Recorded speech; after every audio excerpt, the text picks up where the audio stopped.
Hey, so I bet you want to know what that one thing is, right? Well, I honor that curiosity because it means you're a great parent and it means you want what's best for your kids and you want to help them avoid the challenges and the problems and all the things that we as parents want our children to not experience, right? And that takes awareness. It's not really difficult, but we have to be intentional and it takes awareness on our part. And this one concept that I want to talk to you about in this video, I believe really can knock out virtually all problems that we want our kids to avoid. And when we clear this problem for our kids, they won't be hurting anymore. And that is such a big issue because I believe all interpersonal problems in society, I'm not talking about hunger issues and AIDS and stuff like that, but interpersonal problems, people and people all come down to this concept. Because I believe that society's problems are all a function of fear and pain. Hurt people hurt people. And so when we can help our kids avoid storing all of that pain, then there won't be the need for them to self-medicate with a lot of these symptoms. So I want to tell you what this concept is, but before I do, I want to actually explain to you how I learned it. And it all started for me on November 17th of 2005. I was in a business seminar. This is definitely not where I thought I would have ever learned my most important parenting concept. But I was in a business seminar and we were supposed to do a 90-day vision plan for ourselves. Where do we want our business to be in 90 days from now? And so I wrote some goals down, but I didn't believe any of the goals that I actually wrote down. And so I had this huge conflict going on inside of me. I started crying uncontrollably. The guy right next to me is like, man, what in the world is wrong with you? And luckily, one of the co-facilitators of the event takes me outside. He walks me through this process, about a 15 to 20 minute guided visualization. And he helps me identify what this conflict is. And better than that, he helps me get rid of this conflict. And for me, it was a story that was going on in my head called I'm not good enough and I will never succeed. And so when this story in my head really conflicted, face to face with my goals and dreams, I had this big meltdown. So thankfully, he helped me get through that. My entire life changed. I came home, my wife barely recognized me, my friends barely recognized me, and they said, man, what in the world are you on and how can we get some of that? And so I emailed the guy back and I said, Matt, I don't know what you did to me. I don't care if it's legal. Where do I get that? Because everybody wants me to do it to them, right? And so that started my journey into coaching.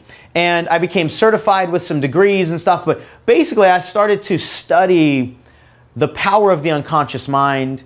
And the single biggest concept is our belief system. See, we make all of our choices based on our beliefs about who we are, about how the world works, about success, about relationships. And so our belief system controls our results. It forms our identities. It creates our habits. Those habits lead to our circumstances. It forms the boundaries of our comfort zone. And so when we want to make a change in our lives as adults, we've got to do it from an inside-out approach if we want it to be long-term, if we want it to be sustainable. But what I learned is that these beliefs are actually created very young in life. Our belief system is almost fully formed by the time we're about 6 years old. So when I learned about beliefs and I learned how they're formed, it completely changed the way I parented. I started listening to my kids differently. I started really paying attention to the words that were coming out of their mouth because I wanted to see if this is a limiting belief that's coming out, right? And a limiting belief is basically just a belief that holds somebody back. And I would say 98% of people's biggest limiting beliefs is I'm not enough. Some version of I'm not enough. I'm not good enough. I'm not smart enough. I'm not pretty enough.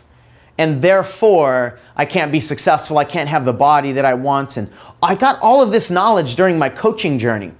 And see, when kids have self-esteem issues, when they have low confidence, they have little holes on their heart. And they're not fulfilled and they don't feel complete.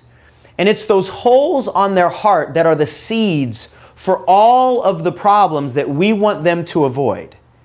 Because all of those things, the gangs, the drugs, the alcohol, the depression, the behavioral problems, all of the emotional problems that our kids have, the anger that's stored inside, all of those things are actually coping mechanisms to help them try to fill the holes that are on their heart. So all of those issues that we view as problems, they're actually solutions to a deeper problem, which is inside. So let me share with you real quick how these beliefs are formed. So as we're growing up in life, we're learning all these lessons on a daily basis, and our brain is a meaning-making patterning machine, meaning that everything that happens to us in life, we need to make a meaning of it so that we can categorize it, so that we can put it in some sort of pattern. And when something happens to us that we haven't yet experienced, we need to create the meaning. So if a child has some kind of traumatic event early on in their life, they're going to create some kind of decision about themselves or about other people or about how the world works. That's the beginning of a story. And that story then collects evidence, and pretty soon we've got a belief. And when the belief has a bunch of evidence attached to it, it feels like the truth. And if we can't clear that away, if we can't clear the limiting belief called, I'm not good enough, or the limiting beliefs called, men can't be trusted, or the limiting beliefs called, all marriages are painful, or whatever the limiting belief is, whether it's about whether it's about success, or it's about relationships, or it's about physical body, or whatever it is, it's those beliefs that hold our kids captive. And at its simplest form, kids just want 5 things from us. They're desperately seeking 5 things. This is what I've learned in my journey. They're seeking attention, they're seeking affection, they're seeking acknowledgement, they're seeking acceptance, and they're seeking appreciation. If they get those 5 things consistently from us, then there's a better chance that they won't have those holes on their hearts and they won't need those coping mechanisms. And my experience is that you as a parent have 4 words. There's a 4-word phrase that is the most powerful thing you could ever tell your kids. And those 4 words are, I'm proud of you. Now let me go back to what I said about how important this message is. All conflicts are a function of beliefs. If you take a look at racism, that's a function of a belief. Some person thinks that another race is inferior. If you take a look at oppression, that's a form of a belief, or that's a function of a belief. If you take a look at pretty much all conflicts in any relationship, that's a function of some kind of belief that says, I'm right and you're wrong and you should do this and you shouldn't do that. And our kids are losing when we show them conflict in our marriage, when they see conflict in society, when they see conflict on TV. Our kids are losing because that becomes their expectation for their life. So my mission is about empowering our youth from within so that we can handle the problem, so that we can address the cause instead of continuing to wrestle with the symptoms. So hopefully this has been helpful, and I just desperately want this message to get into the hands of more parents and people that have influence on our kids so that we can heal our children and in essence, in effect, heal our society from the inside out.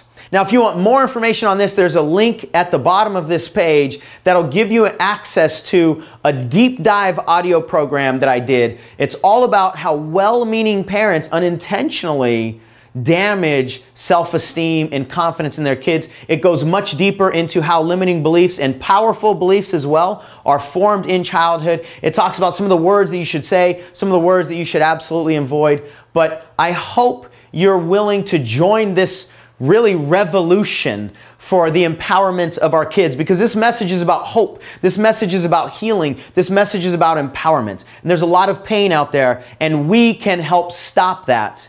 And it starts with our families. It starts with our kids. And I want all of us to create a ripple that's going to move out into our societies, into our schools, into our institutions, and eventually let's blanket the globe with this empowerment.